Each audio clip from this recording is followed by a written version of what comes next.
家好，我是 AB。在这个影音自媒体时代，大家都很喜欢拍片创作。有的人呢是会直播，或者是拍一些 vlog 来做生活上面的记录。拍片的时候收音非常重要。有些人呢他比较专业，用单眼，那他就会准备这个像我现在身上别的这个专业的收音设备。那他如果用单眼的话，他们也会装一个前泵，像我们现在装的这个是罗德。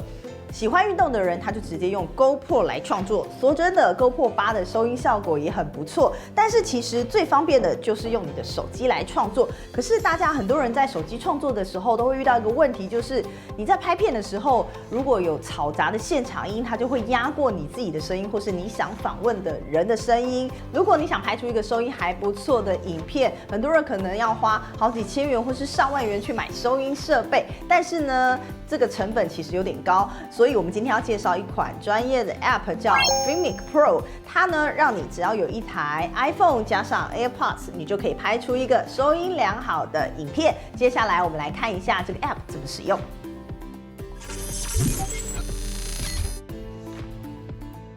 我们现在来模拟一个拍摄开箱影片的现场。现在我还没有带上我的 AirPods， 然后我直接用手机的前泵来收音。你们可以感觉到我现在讲话声音会随着摄影师的距离，感觉到有点空，还有慢慢的变清晰。因为我现在在一个房间里面，稍微会有一点点空空的回音。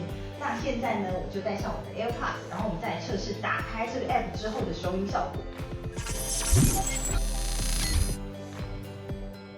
好，我现在已经带上我的 AirPod 了，我们现在就来拍这个开箱影片。我们现在呢，这一组的犀牛盾手机壳呢，它有一个壳，还有一个玻璃的萤幕。我们现在就来开箱。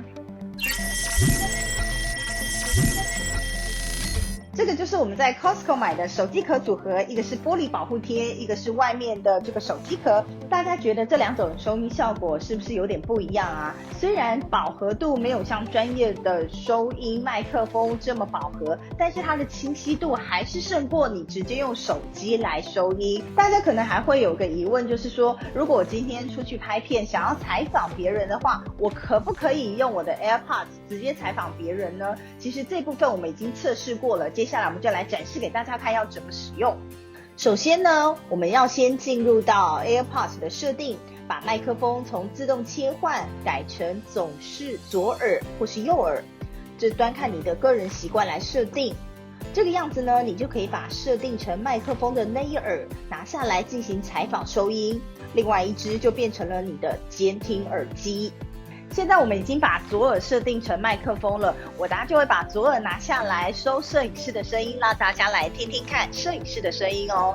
摄影师，你可以跟大家打声招呼吗？